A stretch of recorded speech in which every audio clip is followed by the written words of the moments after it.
Bienvenue dans Génération Impact. Dans notre génération actuelle, nous avons tendance à valoriser l'indépendance spirituelle. Parfois, j'entends beaucoup de personnes dire « Je ne suis pas soumis à l'homme, mais je suis soumis qu'à Christ ».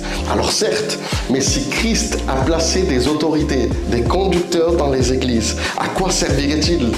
Et ça, mes frères et sœurs, c'est parce que certains d'entre vous ont été victimes d'abus d'autorité dans certaines églises.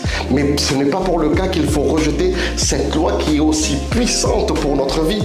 Ce n'est pas seulement une puissance, mais elle est aussi pour notre croissance spirituelle. Elle est le cadre de Dieu, mais elle est aussi pour ton élévation.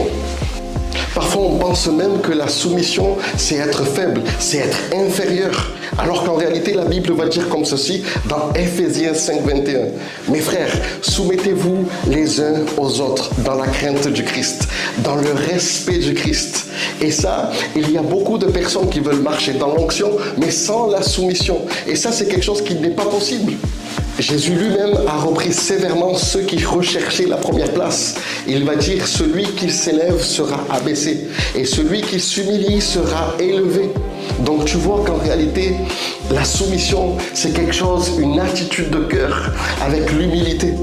La soumission, c'est dire, Seigneur, pas ma volonté, mais la tienne. Mais attention, mes frères et sœurs, je n'ai pas dit que la soumission, c'est accepter l'injustice ou l'humiliation.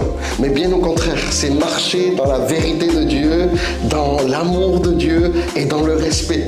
Sache, c'est que Dieu, il souhaite élever des personnes qui s'abaissent et pas des personnes qui s'imposent. Alors si toi aussi, tu as compris ce message, partage cette vidéo, like cette vidéo et si tu veux impacter ta génération, alors commence à te soumettre à Dieu. Sois béni et à la prochaine.